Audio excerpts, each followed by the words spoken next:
Gente, bienvenidos, bienvenidas. Estoy aquí para otra conversación en mi canal desde el Laboratorio de Acústica de la Universidad de AFIT, que generosamente me facilitó el espacio, y esta vez jugando de local la rectora de AFIT, Claudia Restrepo. Claudia, bienvenida. Carlos, gracias. Feliz aquí de que podamos conversar. Bueno, a mí no me van a ver ustedes porque yo quedo ahí detrás de estos micrófonos, pero ven a la rectora, que es lo que me interesa. Claudia Restrepo es la primera rectora de AFIT, asumió en 2021, es filósofa. Te desempeñaste como secretaria de Educación de la Gobernación de Antioquia, vicealcaldesa de Educación, Cultura, Recreación y Deporte en Medellín, gerente del Metro, que me interesaría también cómo tienes habilidades ahí en transporte y logístico y coordinación, y subdirectora de Confama. Entonces, te había dicho que me parecería interesante que habláramos sobre educación, sobre reforma, sobre algo del clima de la ciudad, sobre los jóvenes, por supuesto, y de pronto nos da el tiempo para hablar algo de libertad de expresión. Claudia, yo quería empezar con la coyuntura. Ustedes están arrancando semestre, me parece emocionante además ver cómo a los estudiantes ahí como en una energía renovada, y pues está pasando en la mayoría de universidades del país. Decías tú en las palabras que compartiste con los estudiantes, pues que tenías un mensaje sobre historias e inspiración, ¿no? Sobre cómo finalmente nosotros contamos nuestras propias historias y qué historias iban a contar los estudiantes de aquí a 20 años. ¿Cómo sientes que están las historias de los estudiantes que llegan y la inspiración? Porque también planteabas hacía poco en Hora 20 que de todas formas notabas un nivel de desesperanza, pues que no es de todas maneras un secreto para estas generaciones y pues en las coyunturas que siempre enfrentamos, que son difíciles. Quisiera empezar por ahí. Pues bueno, sí, claramente cada semestre, mira, en las universidades uno vive una dinámica hermosa, y es, cada semestre empezamos llenos de entusiasmo, emoción, vitalidad, y terminamos en los rines, estudiantes y profesores. Es decir, solo para contarte que la intensidad que se vive en un semestre en la universidad es poderosa, porque llega toda la energía, toda la necesidad de aprendizaje, todo el deseo, los sueños, y durante este semestre eso se traduce en trabajo, búsquedas, retos, desafíos, construir esas historias que vamos tejiendo históricamente. Y te referías un poco a que la semana pasada recibíamos a los estudiantes de primer semestre, a los primíparos, y nosotros siempre los recibimos con unas charlas que se llaman EAFIT Inspira, que son unas pequeñas conversaciones que se tienen alrededor de temas importantes de la universidad, y les hacíamos 3 preguntas. ¿Cuál es tu superpoder? ¿Qué te diferencia de la inteligencia artificial? ¿Qué te inspira? Y al final les preguntaba yo, bueno, ¿cómo quieres ser recordado en 20 años, en 5 años, cuando salgas de la universidad?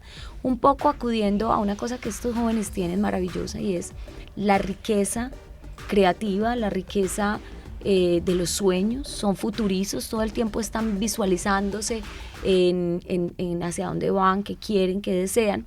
Y un poco la universidad es ese lugar donde ellos van a materializar un montón de sus primeras veces, sí, sus primeros amores, sus primeros desencantos, sus primeras pérdidas, porque perder un examen o perder, digamos, distanciarse de los amigos del colegio, que uno cree que eso nunca va a pasar, no se gradúa del colegio y cree que esos van a ser los amigos que hay para toda la vida, y luego te das cuenta que empiezan a haber las primeras también renuncias y las primeras despedidas.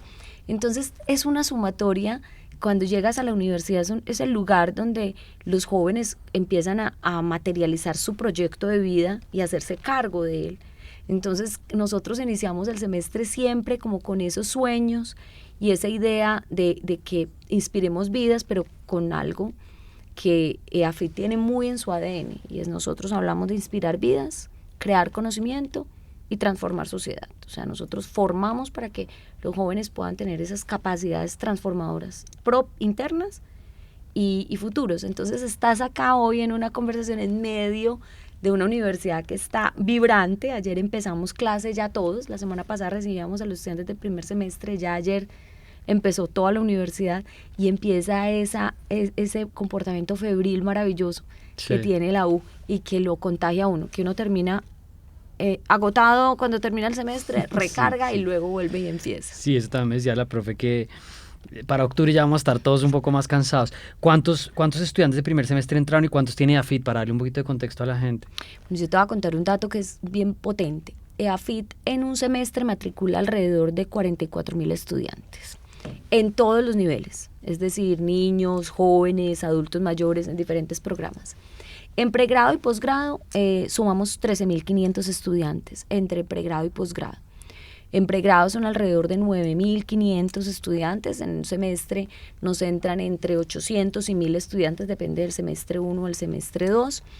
Y eso hace pues que tengan un ecosistema de interacción muy, muy enriquecido, porque no solo se encuentran con jóvenes como ellos, sino que se encuentran con niños, adultos mayores, personas que están haciendo su aprendizaje alrededor de toda la vida, y que con los quienes ellos van a interactuar.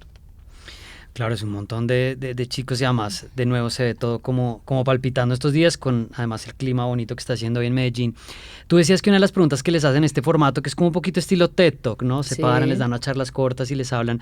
¿Qué los diferencia la inteligencia artificial? Me encanta la pregunta porque me gustaría ponerme yo a pensar qué respondería a eso. Y los jóvenes están como en esta paradoja, ¿no? Entre estar usando tecnología, ser mucho más hábiles que uno para usar dispositivos, para usar ciertos programas, pero a la vez estar enfrentando alguna amenaza por la tecnología, si no la pudiera poner así, porque yo tiendo a no ser tan distópico con la relación que tengo con esto. Pero ¿cómo crees tú que están viendo ellos? Pues terminamos el semestre pasado, porque realmente esto ha pasado en cuestión de meses, con la aparición de ChatGPT, ¿no? Entonces ya que las tareas se estaban haciendo así, que los ensayos, y también de algunas carreras que ya están enfrentando amenazas directas, como se habla de la contaduría, el derecho incluso, que fue lo que yo estudié, y el avance de los grandes modelos de lenguaje.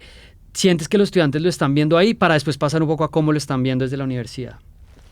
Mira, voy a arrancar con la pregunta. Cuando les hicimos la pregunta, ¿qué te diferencia la inteligencia artificial? Las respuestas eran la imaginación, la creatividad, el liderazgo.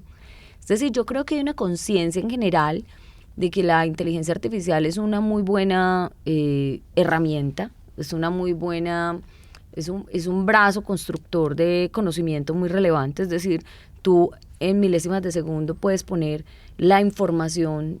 Si en mi época, cuando yo estaba pequeña, yo tenía que ir, me ponían una tarea y yo tenía que ir a la biblioteca y tenía que buscar libros, y me podía demorar mucho y tenía que ir a enciclopedias.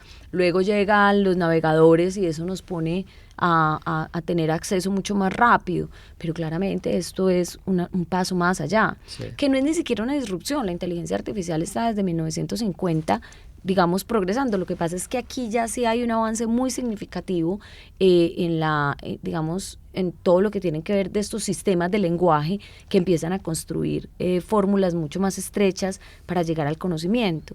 Entonces, un poco la reflexión que nosotros les hacemos, y que yo creo que ellos en el fondo intuyen bastante bien, es que es el momento más necesario de todos para humanizarnos. Porque yo le puedo poner al ChatGPT que me haga un ensayo que inclusive puede quedar mejor escrito que la de un estudiante nuestro, porque está enriquecido en términos de su capacidad para el lenguaje. Pero difícilmente va a reemplazar la posibilidad creadora de ese estudiante. Entonces eso para nosotros es un llamado en doble dirección.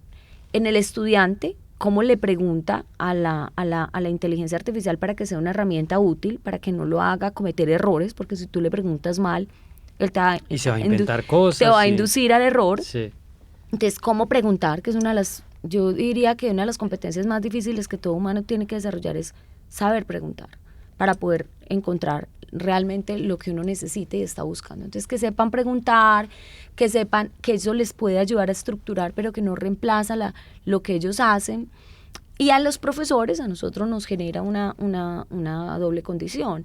Es, primero, no podemos pelear con la tecnología, tenemos que apropiarla para que nos facilite la posibilidad de trabajo con ellos. También pensar que evaluamos distinto, y que hoy temas que para nosotros deben ser esenciales en un ensayo, por ejemplo, que es el típico, venga, me hace un ensayo, es la posibilidad creadora, cómo narró el estudiante lo que quería narrar, de dónde recogió y si digamos, fue coherente, si desarrolló pensamiento crítico. Entonces, lo que nosotros estamos pensando es que es tal vez el momento más humanizante donde la educación tiene que entrar, porque si por mucho tiempo nosotros teníamos que estarnos ocupando en desarrollar técnica, hoy sí que es cierto que tenemos que aprender a conectar esa técnica con digamos, con lo más humano que tenemos digamos, las personas, que es finalmente ese pensamiento crítico, ese pensamiento reflexivo, ese pensamiento anticipatorio, la imaginación.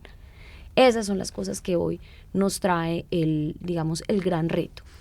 Y pues yo sé que esto se mete como en temas largos de los que no quiero perder tanto tiempo ahí, pero por un lado hay cambios inmediatos que se estén pensando en los pensums, como que digan, bueno, ahora vamos a hacer esto, por ejemplo, en el tipo de pruebas que se le piden a los estudiantes o en los ensayos. Por un lado, supongo que estarán de pronto ya usando herramientas para detección de plagio. Es chistoso que eso es como una inteligencia artificial contra otra inteligencia artificial. Pero como en esas apuestas de mediano plazo, de empezar a ajustar o empezar a observar, ¿qué nos podrías decir sobre la estructura de los pensums o de las metodologías o de la aproximación desde ciertas disciplinas? Mira, si tú me preguntaras qué hace diferente a AFIT, yo te digo, una de las cosas con las cuales más nos queremos diferenciar es con el modelo educativo. Nosotros venimos haciendo toda una transformación curricular, llevando todos nuestros currículos a retos y desafíos. Es decir, que los estudiantes se tienen que confrontar con proyectos concretos, problemáticas de industria, problemáticas de organizaciones, sobre las cuales la inteligencia artificial te puede generar estructura de abordaje y de información, pero no te va a generar la solución, digamos, el marco de estructura de decisión y de construcción que tiene que hacer la persona, que además no la hace sola, la hace en equipo. Hoy la mayoría de nuestros currículos están diseñados para trabajar en equipos, para trabajar retos, para resolver problemas, para dejarle al conocimiento y a la materialidad la capacidad de lectura, de reflexión y de escritura, pero sobre todo que ellos se puedan confrontar en la construcción de una pregunta concreta, de una pregunta que le hace una organización o que le hace, que se está haciendo una organización o un sistema público o un grupo de trabajo, que lo que hace es que nuestros estudiantes le puedan llegar preguntas muy concretas que ellos puedan resolver. Porque hoy más que nunca, esa idea de la educación que incentiva la pregunta del estudiante, que hace que en el ejercicio colaborativo ellos tengan que aprender en gran parte y de manera muy profunda. Y yo te voy a poner un ejemplo. Ayer yo me reunía con algunos estudiantes de Nodo. Nodo es una plataforma de formación en tecnología, en programación. Piensa en la programación. Un estudiante estudiando código, programación y código full. ¿Tú qué te imaginas de un programador y una persona de código? Estar sentada frente a un computador solo. Resulta que cuando hablaba con ellos, yo les decía, bueno, ¿qué hace diferente este programa de cualquiera que ustedes reciban en una plataforma virtual, etcétera? Y decía, dos cosas. La primera, que nos obliga a trabajar grupalmente, o sea, tiene que ser colaborativa. Nosotros no podemos resolver un problema solo. Dos, que nos entra problemas reales, es decir, no es un problema teórico. A nosotros nos está llegando un problema de protección, un problema de Confama, un problema de la misma Universidad de AFIT, y tienen comportamiento de cliente porque la organización está esperando que nosotros entremos a ofertar una solución concreta. Entonces, ese tipo de educación es la que hace que finalmente ellos tengan, inclusive en un programa como es la programación, que es una cosa full centrada en echar código y supuestamente estoy solo, y el famoso tema de que ellos duermen en el día y por la noche trabajan la noche trabajando con Red Bull. No, yo lo que me encontré fue un montón de jóvenes con una muy buena capacidad verbal, un muy buen nivel de comunicación, y que lo que más destacaban decían es: nos toca trabajar juntos y nos toca resolver problemas concretos, y eso nos ha permitido aprender, a diferencia de otros programas, no solo a echar código como dicen ellos, sino a para qué sirve eso, o sea, cómo le busco una solución a un desafío concreto. Entonces yo creo que hacia allá es donde todos nosotros debemos ir. En esta legislatura que empieza, en teoría, vamos a entrar a discutir la reforma a la educación. Vamos a ver si eso va a suceder, que es pues básicamente una reforma a la Ley 30, que, dejando unos elementos sobre la mesa, reivindica el derecho fundamental a la educación, que por supuesto es un asunto de desarrollo constitucional, se centra en temas como calidad de infraestructura, pero sobre todo quiere cumplir con la promesa de matrícula cero para personas de estratos bajos y más allá, ampliándola a la población de estudiantes en universidades públicas. Entonces, quiero primero preguntarte por una mirada general a la reforma, como a las necesidades que es el sector, y después metemos algo sobre el rol de la educación privada ahí. Bueno, mira, yo creo que la Ley 30 hace muchos años está llamada a ser reformada. claramente lo que pasa es que cada vez que se aborda la reforma siempre se ha abordado muy desde la lógica del acceso. Es decir, siempre la pregunta es financiación. ¿Cómo logro ampliar las capacidades de financiación que respaldan la ley para permitir que esto genere acceso a muchos más y fortalezca el acceso a la educación superior, sobre todo la pública, que hoy está en la ley? Ese ha sido el caballito complejo siempre, porque cada vez que se anuncia una ley, la discusión está en la financiación. En esta ocasión, el gobierno nos está invitando a una reflexión general alrededor de la ley, muy centrada en las necesidades de los estudiantes, de la inclusión, del acceso para el cumplimiento de la cobertura, pero también al sistema de protección social de los estudiantes, pues de bienestar, todo el sistema de bienestar y cuidado de los estudiantes. Y yo creo que yo sobre eso siento que hay una realidad concreta, y es que todo esfuerzo que hagamos para generar mayor acceso y todo esfuerzo que hagamos para generar mejor sistema de bienestar para los estudiantes está bien. Yo creo que para mí el llamado a la reflexión sobre todo es que eso no es una reforma a la ley. Es decir, la ley podría solo modificar 2 articulados y listo. Cuando a nosotros se nos invita a pensar en la reforma de la Ley 30, lo que nosotros debemos convocar es una reflexión más de fondo, y tal vez la mayor preocupación, yo te la diría, está asociado al sistema de calidad. Hoy el sistema de calidad del país nos pone en un esquema o en una estructura que claramente va en contravía de todo esto que te estoy hablando, de la rapidez con la que podemos responder, de la capacidad de programas que puedan ser construidos, de la legalización de la educación, un poco un concepto que nosotros tratamos de decir: un estudiante debería poder entrar a una universidad y poderla recorrer de múltiples maneras, sí, como si fuera un Lego, y construir su propio programa. Pero hoy para nosotros una autorización de un programa, nosotros nos demoramos 1 año y medio montándolo, 3 años en que nos lo aprueben, y cuando ya llegó el programa está completamente cuestionado sobre su capacidad de responder a las necesidades concretas. Entonces yo creo que para mí el gran llamado, yo hago 3 llamados frente a la reforma. La primera es: la reforma debe ser consistente con que la educación superior en Colombia es mixta. Es decir, la educación superior en Colombia es ofertada por instituciones oficiales y por instituciones no oficiales.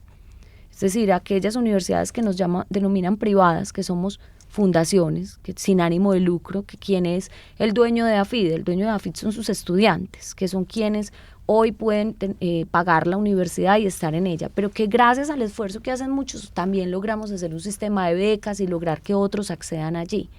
Pero ese actor es muy importante porque esto genera también equidad en el sistema. Entonces el sistema no se conserva solamente con fortalecer un sistema de instituciones públicas, sino que tiene que convocar el sistema mixto. Segundo, claramente debe conservarse el respeto por la autonomía universitaria.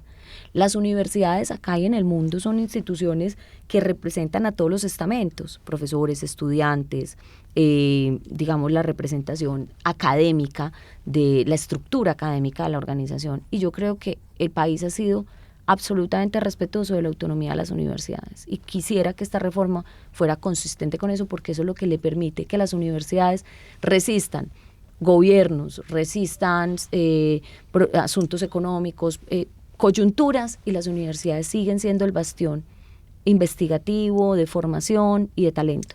Y tercero, que no deje por fuera la reflexión sobre la calidad educativa. Es decir, si toda esta reforma se hace y no da respuesta a que nuestro sistema de calidad sea un sistema que responda qué es la calidad de algo, su condición. Cuando yo te digo la calidad de tu camisa, ¿cuál es su condición esencial? La calidad de la educación es que la educación sirva a sus tiempos. Sí. Y nosotros hoy no podemos tener un sistema de calidad, de un sistema de aseguramiento de la calidad de una educación que le sirve a unos tiempos de siglos atrás. Sí, hablemos un poco de ese punto porque me parece bien interesante. Es un hecho que la universidad hoy en día no puede seguir manteniendo esta idea compartimentalizada del saber, ¿no? Y lo vemos en los fenómenos que se abordan en Linterna Verde, que es la organización que yo codirijo. Siempre estamos pensando en cómo combinamos disciplinas, a pesar de que estamos mirando algo aparentemente enfocado en redes sociales. Y esto que dices de la legalización también me llama mucho la atención porque creo mucho en cómo el conocimiento general se puede articular de distintas maneras. Entonces, para entender ese punto, la calidad y la manera como en este momento se certifica no genera incentivos para que eso se pueda hacer, si te entiendo ese punto. No, por varias razones. Primero, porque somos muy demorados, porque el sistema de calidad nos conduce a que yo me demore 3 años en recibir una autorización para salir con un programa. Entonces, en 3 años, ¿qué hace esto? Que las universidades sea muy difícil. Hay 2 costos muy importantes en la educación, el costo de entrada y el costo de salida de un programa. Es decir, ¿cuánto me cuesta a mí que un programa llegue a un estudiante? Cuesta en términos de tiempo, de gente, de lo que el sistema se demoró en contestarme, y el costo de salida. Es decir, como es tan costoso entrar, la gente no quiere salir. Entonces yo hay programas que yo digo, ya nadie no es necesario, la oferta ha cambiado, probablemente necesito hacer programas distintos, pero nadie quiere renunciar a un programa que ya existe porque además la demora de los nuevos es muy alta. Entonces, ¿qué pasa? Que eso está generando un incentivo negativo, porque lo que hace es que terminamos haciendo una oferta que no es pertinente, que no está adecuada a las necesidades. Segundo, el estudiante ha cambiado sus comportamientos de cómo estudia. Tú eres abogado, pero probablemente a ti lo que te gustaba era la argumentación, la capacidad de reflexión, la lectura, sí. Y eso te condujo a que desarrolles unas competencias que te conducen a ser hoy periodista. Sí. Resulta que tú no tendrías que haber estudiado periodismo ni derecho necesariamente. ¿Qué pasa si una persona como tú puede estructurar una serie de materias que le permitan que pueda salir con sus competencias, que es en última lo que le interesa a las organizaciones y a ti mismo? Porque si tú vas a emprender tu propio proyecto, en este caso de comunicación, pues lo que tú necesitas es tener las competencias para poderlo hacer. Entonces, hoy el modelo como está, digamos, a mi juicio es como el peor de los mundos. ¿En qué sentido? Declaramos que es una educación por competencias, invitamos a todos a que construyan un modelo basado en retos y en problemas y en proyectos, pero igual todo esto o sea, esto es distinto, pero lo tienes que hacer en el mismo empaque. Un programa de 9 semestres que tiene una certificación, que la presentas al ministerio para que te lo aprueben con tantas horas. Esas 2 cosas son como cuando tú quieres hacer algo distinto, pero igual sigues haciendo lo mismo. Eso es lo que nos pasa con el sistema de calidad, porque nuestros estudiantes han cambiado sus comportamientos de cómo aprenden. La industria está fluyendo mucho más rápido y los cambios cada vez son más rápidos. O sea, si antes era que yo quedaba obsoleto en cuestión de 7 años, hoy yo estoy obsoleto en cuestión de 2, y no solo en tecnología, sí, sino en todo. Sí, en área, tú piensas en lo que pasa con las redes, en lo que pasa con los estudiantes, las personas que son influencers, las personas que son periodistas, las personas que se dedican al tema de la comunicación. Sí. Cada vez el consumo te cambia una velocidad en la que algo que antes no era relevante, hoy sí es relevante y empieza a mutar. La educación no puede ser el lento de la cadena, porque si la educación somos los lentos de la cadena, ¿cuál es la tarea de la educación? La educación no puede estar al servicio de mantener lo que había. La educación tiene que ser los cimientos o el terreno que cultive el futuro. Sí, pero para ese sistema, claro, entiendo además del punto porque la estandarización trae esos problemas que necesitas construir una serie de certificados, una serie de burocracias, y entonces ahí eso queda atrapado. Pero te lo voy a poner así, sí. Tú dijiste la palabra clave, estandarización. La educación como la conocemos hoy es fruto de la revolución industrial pasada. La máquina, el tiempo, estandarización, jornadas, tal. La educación de hoy tiene que dar respuesta a la revolución del conocimiento de hoy, que es la revolución del algoritmo, que es la revolución de la omnipresencia, que es la revolución de la inteligencia artificial, del machine learning. Entonces, la palabra estandarización, sí, eso es una contradicción. Tiene una cosa donde tú tienes que decir, tal vez el sistema de calidad debería medir la flexibilidad, la capacidad de construcción, muy claramente la capacidad de los docentes. O sea, el docente, el facilitador tiene un modelo, las capacidades instaladas de una universidad o de una institución para poder ofrecer las herramientas y los instrumentos para que un estudiante pueda aprender. el sistema de calidad general, y que si yo tengo un sistema de calidad general, por ejemplo, si a mí me acreditan como universidad, me permitieran que, ya que estoy acreditada y certifican que soy una entidad de calidad, pues confiaran en que lo que produce la entidad es de calidad. Sí. Y si no lo hago de calidad, pues que me quiten la acreditación de calidad como institución. Pero yo hoy me tengo que acreditar en calidad como institución y luego tengo que acreditar programa tras programa tras programa. Entonces vuelvo como a la misma bola, en la cual termino construyendo un programa completamente estandarizado frente a unas necesidades tanto de la industria como de los jóvenes y de los estudiantes distintas. Claro, o por lo menos que el sistema permita que ciertos centros puedan innovar en esa dirección, ¿no? Y que se abra. Pero eso también requiere estudiantes con una agencia especial de que puedan llegar a navegar su proceso, ¿no? Porque yo recuerdo pues cuando entré a la universidad a finales de los 90, pues que estábamos todos como, yo no sé si quiero estudiar Derecho, yo no sé si quiero estudiar Ciencia Política, yo no sé si quiero... También hay como un reto de cómo vienen del colegio, pero bueno, supongo que eso abre una conversación muy amplia. No, pero el reto es maravilloso, entre otras porque es que te voy a decir, hoy los estudios nos están diciendo que nuestros jóvenes están llegando hasta la adolescencia, hasta los 30 años. ¿Qué quiere decir? Lo normal, la población está envejeciendo. Yo soy una mujer de 48 años, súper distinta a la que fue mi mamá a los 48 años, a la que fue mi abuela a los 48 años. ¿Por qué pretendemos que un joven de 16 años sea igual al de 16 de hace 20 años o el 16 de hace 50 años? Son distintos. Hoy, por ejemplo, es muy común que un joven se traslade de carrera, porque cuando toma la decisión al salir del colegio todavía está como en una... Entonces, por ejemplo, uno debería tener un sistema de estudios generales mucho más amplio en todas las carreras. Sí. Que un joven no tuviera que decidir en el primer año o año y medio de carrera qué programa elige. Si es que los querían dejar listos, ¿no? Ya a los 22 tienes que tener la carrera, ¿para dónde vas a ir? ¿Qué vas a trabajar? ¿Qué vas a hacer? No, y seguramente va a llegar acá. Yo muchas veces cuando los papás me preguntan muy angustiados, Claudia, pero entonces esto que se cambia, yo le dije, mire, nunca un estudiante pierde tiempo mientras está en la universidad, porque en la universidad está desarrollando las competencias más allá del programa que está estudiando. Está aprendiendo a trabajar en equipo, está cogiendo disciplina, está levantándose a clase de las 6 de la mañana, está presentando exámenes, o sea, está aprendiendo a vivir en autonomía. Entonces nadie pierde un minuto mientras esté en una universidad. Distinto es si él encuentra que sus competencias sí son las de la carrera que le eligió. Sí. Está aprendiendo a vivir y a madrugar, ¿no? Porque Dios mío, si les gusta esa madrugada tan cierto, tremenda. No, yo sería la rectora más recordada de la historia si lograra que se acabaran las clases de 6 y empezáramos más tarde. Dios mío. Pero eso no es tan fácil como suena. Eso sí no lo vas a prometer porque está complicado. Quisiera, no creas que lo pienso todos los días porque cada vez el sueño es más importante para los jóvenes. Pero obviamente eso tiene unas exigencias de operación. Pero ahí vamos, a todos se le piensa.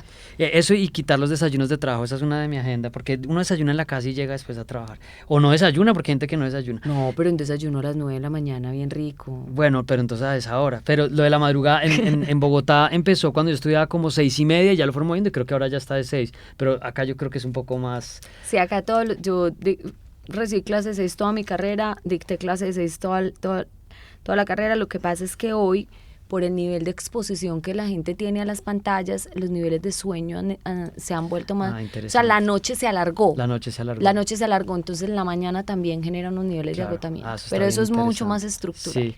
Bueno, entonces, me parece bien interesante ese punto sobre calidad. Ahí sí interpretó bien tu comentario. Hay cierto nivel de atención que tú estás planteando sobre la reforma, de que no abandone eso y que se centre mucho en el tema de acceso. Uh-huh. Otro punto de los 3 que mencionabas, de autonomía, calidad y el carácter mixto, me gustaría destacar, y es el de esta tensión que a veces se vuelve como muy política, ¿no? Es que lo privado, lo público, que se lo hemos oído al presidente Petro, lo ha planteado mucho en el tema de la salud, y es que la educación debería ser pública, es que la salud debería ser pública, esto no es un negocio, sino un derecho. Bueno, eso se lo he preguntado a personas con las que he hablado sobre el tema de salud.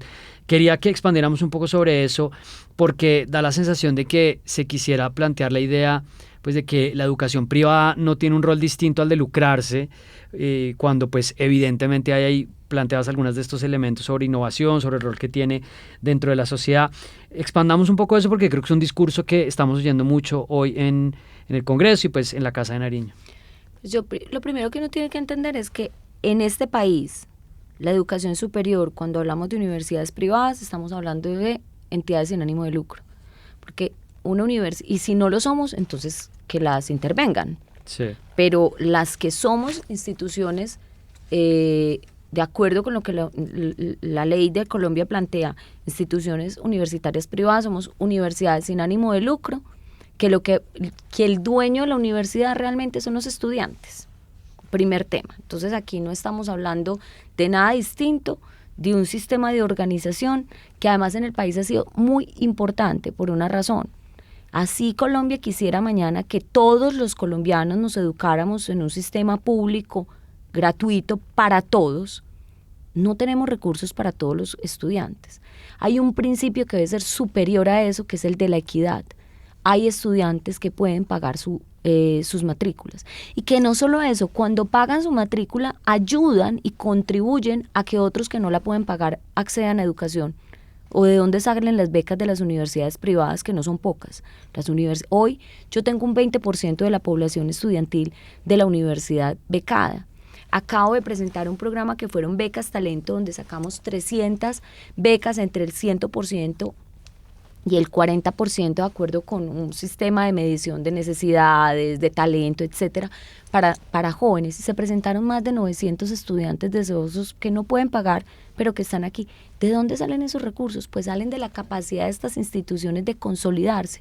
Entonces yo creo que lo que nosotros tenemos que entender es que este país ha permitido el acceso a la educación superior gracias a un sistema mixto, en el cual lo mixto ha permitido que entidades sin ánimo de lucro y entidades oficiales, o sea que son pagadas por el Estado, permitamos que los jóvenes accedan en sus capacidades, los que no pueden pagar y los que pueden hacer un esfuerzo, que además son de amplia gama. O sea, las universidades privadas hay de todos los niveles, de todas las capacidades de pago, los niveles de acceso. Entonces yo creo que el llamado es: este país hoy, en las condiciones que tenemos, en las necesidades que tiene, es un país que ha permitido la consolidación de jóvenes con educación superior gracias a un sistema mixto educativo. Y pensar en que deje de ser un sistema mixto es muy arriesgado, porque el Estado no tiene la manera de pagarle el estudio a todos los colombianos que están en posibilidades y con capacidades de acceso a la educación superior. Y para cerrar el tema de la reforma y seguir con algo sobre el sector privado y la ciudad, ¿sientes que hay un ambiente para esta reforma de pronto más propicio que el que hay para otros sectores de punto de partida? Aunque obviamente falta mucho por observar de esto. Mira, yo creo que esta es una reforma que está convocando la voz de los estudiantes, lo cual creo que es muy importante. Yo creo que alimenta el espíritu y la posibilidad de que los jóvenes hoy puedan pensarse sobre su sistema educativo.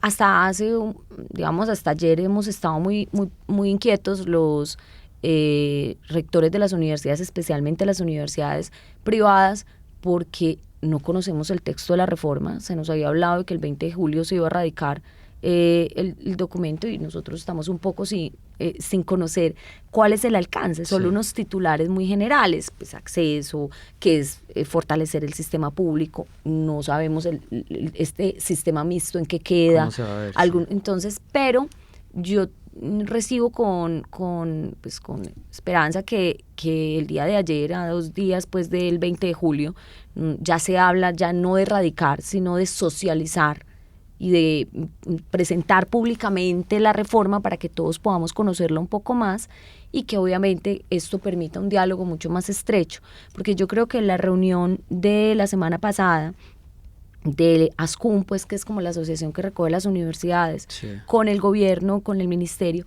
iba muy en la dirección de: estamos de acuerdo con que la ley debe ser pensada, creemos que hay unos grandes retos y nos gustaría que se visualizaran estos: la autonomía universitaria, el sistema mixto, el sistema de calidad, para que sea verdaderamente una reforma como se ha planteado, que sea mixta. Entonces, sí, yo lo que creo es que hay un espacio de conversación, porque si no vamos a hacer una vuelta, ahí sí, de 360 grados.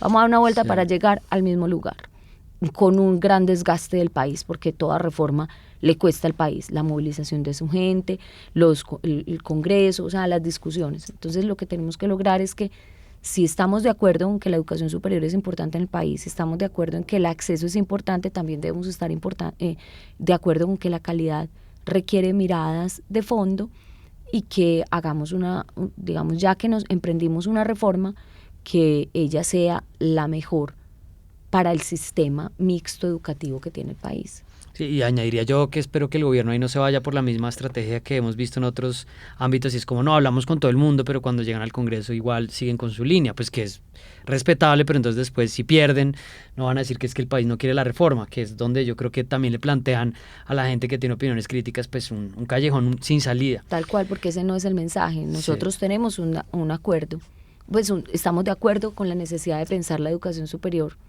Lo que pasa es que no, para que ella no represente verdaderamente, consolide un sistema de calidad adecuado para el país.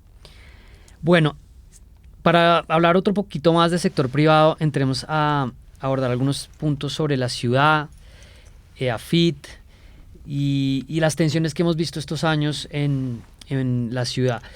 AFIT es una universidad con fuertes vínculos con el sector empresarial en Antioquia, con la sociedad civil organizada, la que ha impulsado de distintas maneras, que se volvió como un caballito de batalla del alcalde. No te quiero meter acá en debates políticos, pero pues es un hecho que en un punto que además me pareció de alguna forma inédito, tú saliste el año pasado con una carta donde criticaste directamente al alcalde, que además me parece con una frase bonita sobre verdades, posverdades y como esta crisis posmoderna sobre el significado, ¿no? Dices, las mentiras se construyen, las verdades se descubren, además de un profesor de física español, Jorge Wagensberg, y dices en la carta, leo solo un fragmento corto: Medellín sucumbe ante la mentira y la fealdad y lo hace de la mano de quien la gobierna, delatando su indignidad, como diría Boecho. Nos dejaremos conducir todos en ese camino. Esto ya fue hace un año largo, entonces uno puede ya decir, ha evolucionado lo que yo veo, ha cambiado la relación. Háblanos un poco de eso, sobre todo para la gente que lo ve desde afuera y no entiende muy bien cómo se está dando.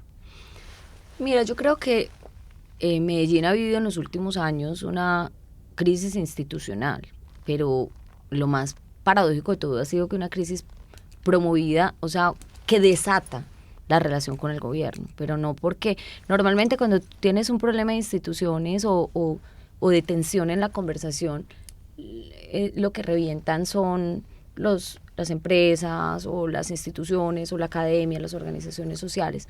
Medellín históricamente ha sido un territorio con una conversación muy estrecha. Seguramente los problemas nos han obligado a conversar. Tener que enfrentarnos a los retos y los desafíos que nos ha puesto la historia nos ha implicado tenernos que poner de acuerdo en cómo trabajar. Sin embargo, en el último gobierno nos encontramos con un gobierno con una muy difícil relación de conversación y de diálogo. Digamos, cuando la carta sale frente a un escenario de radicalización de posiciones alrededor de lo privado está mal, las empresas se han beneficiado de la ciudad históricamente, es decir, hay que desconfiar de todo aquello que parezca empresa. Y yo te voy a decir, lo primero es, esta región ha tenido una relación pública-privada súper estrecha de cara a que muchas de esas cosas han surgido de la conversación y del trabajo entre privados y públicos. Entonces, cuando se rompe, y un poco en ese momento mi llamado era, y sigue siendo, nosotros no podemos, y la responsabilidad de un gobernante en ningún caso puede ser el de generar desconfianza, sino el de tejer vínculos, el de crear trabajo conjunto, compartido, el de no ponernos, o sea, uno no puede gobernar a la enemiga todo el tiempo, porque en ese momento entonces el mundo se divide entre los que son amigos y los que son enemigos, y el ciudadano es el que pierde en ese camino. Entonces, cuando esa carta sale, yo me acuerdo que un poco la universidad debe estar al margen de las discusiones, muchas veces se dice. La universidad no debe estar al margen de las discusiones. La universidad tiene que ser el espacio donde se hagan las preguntas incómodas. La universidad tiene que ser el lugar donde uno pueda deliberar y pueda conversar y preguntarse sobre la profundidad de las decisiones que se están tomando y cómo se están tomando. Y en este caso sí que para nosotros, porque esta es una universidad que ha nacido en una conexión permanente entre las necesidades de la sociedad y la formación del talento. Nosotros nos respondemos a los desafíos del país, del territorio, y eso no está aislado de las problemáticas no solo del Estado, sino también de las organizaciones sociales, de las organizaciones privadas, de los emprendedores. Y en ese sentido nuestro llamado es, y ya de cara al futuro, porque pues ya este es un gobierno terminando, nos termina dejándonos muy desgastados como territorio, es ya lo que nuestra mirada es al futuro, a cómo retejer vínculos, a cómo estrechar conversaciones, a cómo volver entre todos a recuperar la confianza en la ciudad y ese mensaje de positivismo, porque además lo más paradójico de esto es, mientras en Medellín crece las industrias creativas, mientras Medellín está como en una dinámica creadora y de desarrollo súper potente, en paralelo hay un nivel como de pesimismo frente a la ciudad inmensa porque hay como un desgaste. Entonces yo creo que quien llegue tiene que tejer confianza y volver a invitarnos a construir conjuntamente. Nosotros cuando yo escribí esa carta habíamos enviado ya casi 3 cartas del G8 dirigidas a la alcaldía, un poco facilitándonos. ¿Qué es el G8? El G8 es el grupo de las 8 universidades de la región, Ya. las 8 más grandes. Y un poco los rectores lo que decíamos es, úsanos como universidades como plataforma de conversación, de diálogo, de tejer vínculos. Pero no había un escenario, no lo hubo.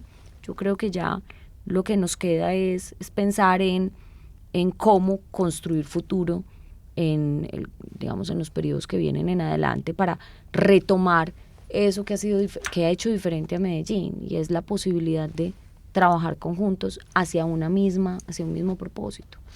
Y esta crisis política y de confianza a mí me parece que abre unas grietas de una conversación más amplia dentro de Antioquia y de Medellín, y no sé si voy a poder plantear esto bien.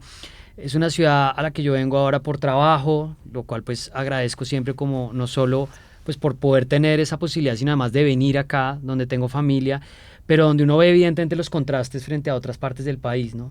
Entonces el hecho de que venga de afuera un grupo económico a tratar de romper un grupo que tiene unas empresas entre sí, donde además yo como conflicto de interés digo, he trabajado y los he acompañado en algunos de esos procesos, también de nuevo decía, abre como una pregunta sobre si también le llegó el momento a los paisas de empezar a preguntarse como por este carácter autorreferencial de lo que han logrado, por esta virtud que se exhibe muchas veces de una manera condescendiente con otros lugares del país, o de si ese positivismo que uno siempre veía en las encuestas, ¿no? Es que los alcaldes, bueno, en Barranquilla y Medellín eran la excepción, ¿no?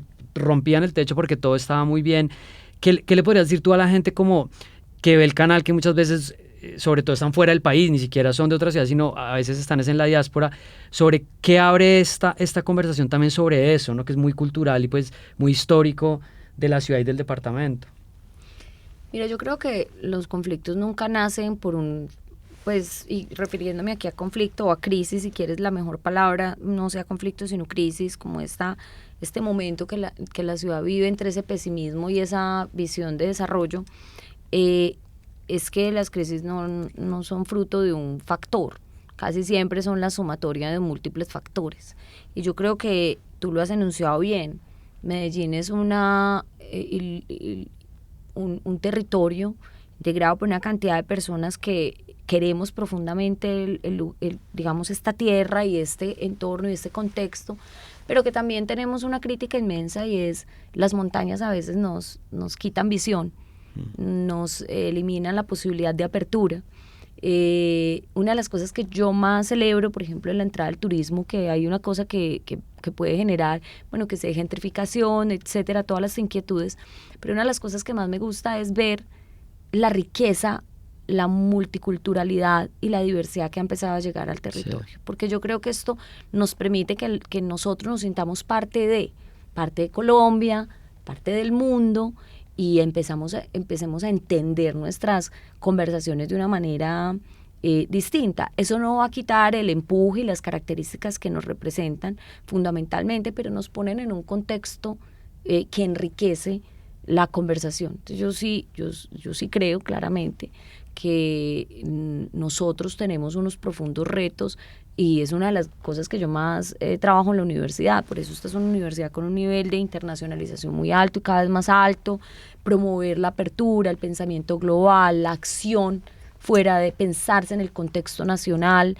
la movilidad de nuestros estudiantes, porque claramente la diversidad que produce facilita el pensamiento complejo. O sea, la diversidad no solo es correcta porque es necesario ser diversos y generar inclusión, sino porque complejiza el pensamiento. Sí. Es más fácil pensar, mi cerebro funciona mejor con comunes que cuando yo tengo comunes y distintos. Mi cerebro inmediatamente necesita organizar distinto. Entonces eso yo creo que nos va a ayudar muchísimo, y siento que, si bien ahora te decía la importancia del futuro de retejer vínculos y trabajar con confianza, pues que eso sea con también lo que hemos venido aprendiendo, sí. Es aprender a estar conectados con el mundo, conectados con el país, y no sentirnos como distintos o al margen de ellos, sino con ellos, que es un poco lo que uno tiene que siempre trabajar con el con, que sí. es importante. Me gustaría conectar esto de la diversidad, del debate, de abrir un poco la perspectiva de las discusiones de nuevo con la universidad, y cerrar con esto que creo que conecta bien con lo que arrancamos, porque hay un tema que está muy dentro de mi fibra últimamente, que es la libertad de expresión y la cultura de la cancelación y la indignación, que es un tema grande en las universidades, pues porque en las universidades están los estudiantes y los jóvenes que traen pues ya una visión muy distinta de la identidad, de la política y de la diversidad. Y creo que además se vincula pues con pensamientos que tú ahora has tenido como filósofa. En una entrevista reciente en El País, tú decías: los jóvenes son altamente sensibles, lo cual permite lo bueno y lo malo. Envidio la comprensión que tienen del otro. Tienen más referentes, más visiones globales, se comprometen con causas ambientales, de diversidad, y son muy empáticos, pero a veces son muy poco resilientes. Yo estoy de acuerdo, o sea, firmaría estas palabras, las llevaría más lejos, como de cosas que a veces incluso como que se me meten en los nervios sobre esa susceptibilidad, ¿no? Esa hiperfragilidad. ¿Cómo lo ves desde una universidad como EAFIT, cuando en otras universidades en Estados Unidos están realmente teniendo problemas grandes, porque pareciera que lo que hacen estas políticas identitarias es dividir casi que como si fuera un átomo, entre más pequeño, más pequeño, más pequeño? ¿Y cómo sientes que lo están viendo estas generaciones, y en particular en Medellín, en EAFIT y en este presente? Yo creo que nosotros tenemos un gran reto en la educación en general, básica, en la familia, en la universidad, y es la educación sentimental, la educación en las emociones, en el manejo de las emociones, la soberanía sobre las emociones que debemos tener las personas. Porque cuando somos altamente sensibles no solo porque nuestros jóvenes están sobreestimulados hoy, inclusive desde el momento de gestación, que es distinto de cómo eran las generaciones anteriores. Tenemos una generación mucho más estimulada. Todo el sistema está diseñado para estímulo. Las redes nos estimulan, la conexión nos estimula. Entonces somos personas sobreestimuladas. Sobreestimuladas significa que efectivamente tenemos una capacidad de disfrute, de goce, de conexión y de comprensión y de empatía con el otro altísima.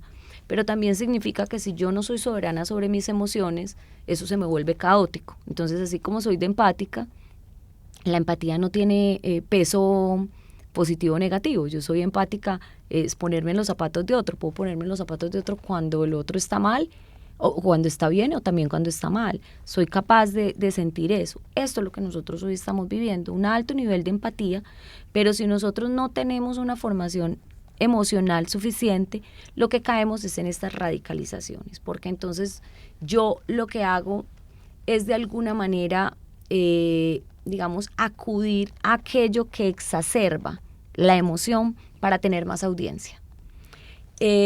Hace poco estaba en España, estábamos haciendo una misión con la Universidad de Valencia y con la Fundación Etnora alrededor de éticas aplicadas, y un profesor que me encantó hablaba de la pornografía semántica. Y decía, mire, lo que pasa es que ya realmente nos hemos vuelto súper pornográficos, y es una pornografía además epistemológica, es decir, nosotros llegamos como a los extremos, como es mucho más divertido hacer un tweet que es que se burla de alguien porque sé que tiene más likes, así sea incorrecto, que hacer un tweet sencillo, natural y bondadoso, porque pues como muy naif y nadie se va a pegar a él. Entonces, ¿eso a qué acude? Acude a que a mí me gusta que me exacerben, me gusta que se exacerbe eso. Si todos nos respiramos un poco, Si todos no dominamos y somos un poco más soberanos sobre nuestras emociones, lo que hacemos finalmente es decir cosas que ni siquiera sentimos de fondo, pero que el cierto anonimato que producen las redes lo genera. Te lo voy a poner así. Tenemos que hablar Colombia. Nosotros hicimos 6 universidades una conversación en Colombia y estábamos preparándonos porque la pregunta era ¿qué cambiarías, qué dejarías y qué mejorarías de Colombia? Y en conversaciones de 2 horas con personas de diferentes partes. Y nosotros nos estamos preparando porque esas conversaciones fue después de las movilizaciones. Esperábamos que la gente tuviera muchos problemas y conflictos. ¿Con qué nos encontramos? Cuando las personas se encuentran con una cara y una persona y un nombre, son mucho más cautos para hablar. Claro.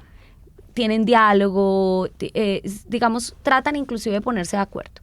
Mientras que cuando el anonimato de la red, que si bien la gente sabe quién soy yo, pero pues igual me da más permiso porque yo no estoy, la mediación lo que hace es que, pues sí, todo el mundo sabe que Claudia Restrepo fue la que hizo el tweet, pero en últimas ahí no está Claudia Restrepo mirando y dando la cara del otro, me doy más permisos. Entonces, ¿qué pasa? Que esto llevado a la extrema, lo que hace es que se exacerben las emociones, y esa exacerbación de emociones hace que lleguemos a acudir a temas como la cancelación, como la anulación del otro, sin percibir, sin percatarnos de que detrás de ese otro, que es un número o un nombre en una red, es una persona con familia, con contexto, que si hizo algo equivocado, pues tendrá que acudir o a la justicia o a las entidades que correspondan, pero que en el mundo de las opiniones lo único que haces es destruir valor en vez de generar valor. Pero digamos que eso es tan complejo porque todo está diseñado para que no sea así. Estamos diseñados para permitirnos más pasos. Hoy el lenguaje está mutando, la cultura está mutando, todos se exacerban alrededor del lenguaje, el español sí, la si todos, todas, todes es equivocado o no. Y yo suelo mirar esto con compasión y digo, pues miren, hoy el español que hablamos no era el que hablaban Cervantes cuando escribió el Quijote. Ni habría aparecido el español como lo conocemos si no hubiera mutado el latín, si no hubiera mutado el griego, si no hubieran las lenguas romances, no hubieran, o sea, el lenguaje hace parte de las mutaciones. Esta es una sociedad altamente mutando. ¿Cuál es mi único llamado? Es el llamado a la conciencia, a la educación de la soberanía de nuestras emociones, porque en una sociedad altamente, digamos, exacerbada digamos, sí, porque estamos estimulados todo el tiempo, es una sociedad altamente estimulada, pues claramente tenemos que tener mayor madurez. Entonces ahora cuando hablamos de la inteligencia artificial y la inteligencia humana, las emociones son uno de los puntos sustanciales. Si nosotros no conquistamos nuestras emociones como personas, entonces hoy casi que los educadores nos tenemos que centrar más en cómo conquistar la emoción más que conquistar la mente, porque en la emoción es donde podemos tramitar la vida en sociedad. Y para complementarlo, en EAFIT, uno ve en otras universidades, son también contextos muy distintos, hay comités de convivencia, espacios seguros, manuales de estilo, que hablas de los cambios en el lenguaje y de la perspectiva de inclusión de género, de redes sociales, de libertad de expresión. En particular hay una mirada sobre el uso de las redes por parte de los chicos y las chicas, sobre la manera como se generan estas interacciones online, offline. Han experimentado de pronto con algo, porque esto desde hace mucho tiempo, cuando por ejemplo la Universidad de los Andes, de donde yo salí, hubo un episodio con este grupo de estos chicos chompos, que era un humor de discriminatorio, de mal gusto, que incluso era apologético. Pues una de las conclusiones que yo le di en ese momento a la universidad fue: aquí sobre todo está haciendo falta conversación, y esto no lo van a solucionar suspendiendo a 3 o 4 chicos, pero siento que sigue siendo una papa muy caliente, ¿no? Las redes sociales y ese tipo de conversación. Pero mira, yo creo que en general hemos hablado de unos jóvenes sensibles, flexibles, hemos hablado de la flexibilidad de la educación, hemos hablado del algoritmo, hemos hablado de la apertura. Hablemos de lo otro, la disciplina, los límites, la incomodidad. O sea, la educación también nos tiene que servir para poner límites, para poner Contención. digamos, para contener, porque digamos la vida en sociedad tiene límites, es decir, es que nosotros vivimos en una sociedad en la cual hemos hecho un contrato social, donde todos de alguna manera hemos entregado un poco de cada uno de nosotros para poder vivir. Sí. Tu espacio entra en interacción con la mía, entonces realmente lo que pasa es que los límites a veces se nos olvidan. Entonces, ¿hoy qué pasa? Una universidad primero los límites los tenía en el campus. O sea, todo lo que pasaba sobre lo cual la universidad interactuaba era lo que hubiera pasado en el campus y en el aula de clase. Y si acaso, pues en la cafetería. Hoy no.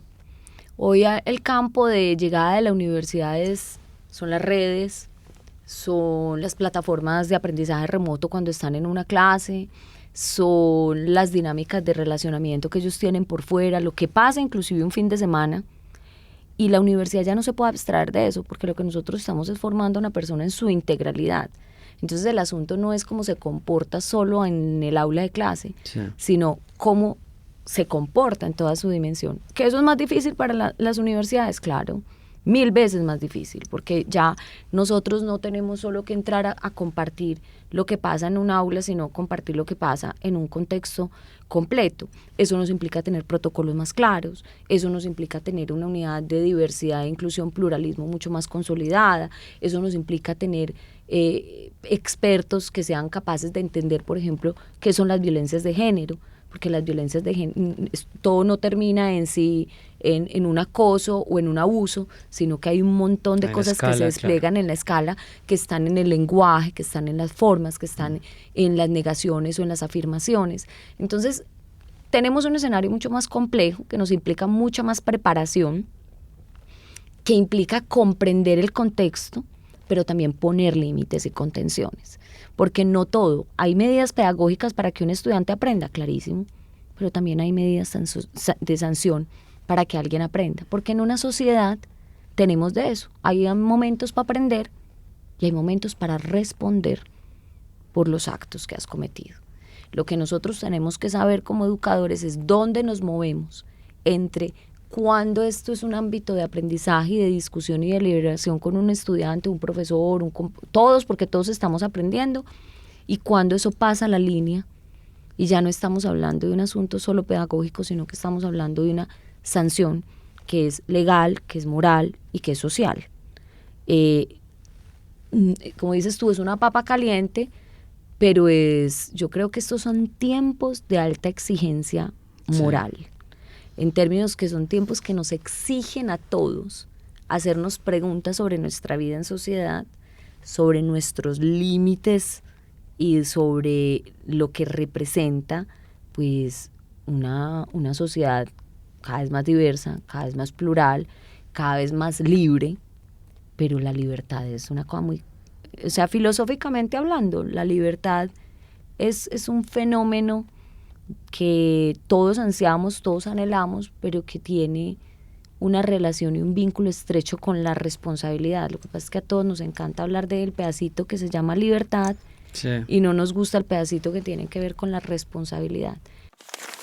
Rectora Claudia Restrepo, gracias por pasar por el canal, de verdad que es un tiempo muy valioso. Síganla en @escole con K, donde además sobre todo está compartiendo muchas cosas sobre EAFIT.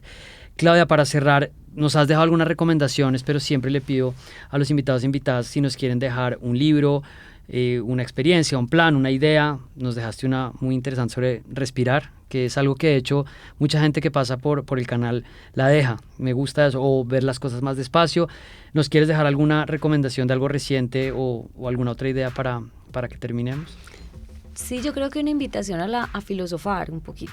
Yo soy administradora de formación original, solo que soy administradora y luego estudié filosofía y sigo estudiando filosofía. Y a veces la gente me pregunta qué tiene que ver la administración con la filosofía cuando estás juntando la praxis con la reflexión. Y yo digo, todo que ver, porque yo creo que de eso se trata el mundo. Filosofar es una actividad cotidiana. Y yo, mientras conversaba contigo, decía, uy, qué temas tan densos, tan complejos, pero es que la realidad y los fenómenos son densos y son complejos. Y a nosotros nos toca tener la capacidad de preguntar, de reflexionar. invitaciones, por ejemplo, leer sobre las emociones políticas. Este es un momento para tener a Marta Nussbaum en la mano, sí, Mauricio García Villegas, que han abordado el tema de manera importante. Yo creo que es un momento donde de verdad es necesario hacer unas preguntas de fondo filosóficas. Si a mí me preguntan cuál es la gran diferencia entre la inteligencia artificial y nosotros, nosotros tenemos la capacidad de filosofar y preguntarnos sobre nosotros, sobre nuestro existir, sobre el otro, sobre mi comportamiento, y no en un esquema porque la inteligencia artificial depende del contexto que tú le des, él ya te contesta. Si tú le dices, pregúntame desde tu sombra, que fue un poco lo que le pasó a la última ejercicio del periodista que salió un poco preocupado porque la inteligencia artificial le había dicho que quería conquistar el mundo, pues claro, es cuando le preguntó, le dijo, pregúntame desde tu sombra, y la inteligencia artificial construye un esquema, digamos, simulando claro. a una persona, pero la persona, nosotros sí tenemos el poder de preguntarnos. Claro, que los críticos además decían es que se asustan de que se pusieron un espejo, como cuando un simio mira un espejo y se asusta, pues si tú le dices que te haga eso te lo va a devolver. Tal cual. Pues me encanta, creo que en otra ronda sería muy chévere que filosofemos acá en el canal, que además yo le digo a la gente, esto es antiviral, acá yo ya pasé el video cortico, ya pasé la tendencia, yo quiero hablar de estos temas así con tiempo como lo pudimos hacer. Claudia, gracias de verdad por sacar un rato para charlar conmigo. No, pues Carlos, gracias. Preguntas todas muy, o sea, como te digo, tuvimos tiempo de pensar y de reflexionar sobre cosas de fondo. Y gracias por esta conversación. Muy interesante. A la profe Alejandra Lopera, que siempre me da el espacio, Acústica, a Medellín, a EAFIT. Sigan las conversaciones. Si quieren apoyar este proyecto, ingresen a patreon.com/charlasconCharlie. Yo creo que me pueden ver. Nos vemos pronto. Chao. Chao.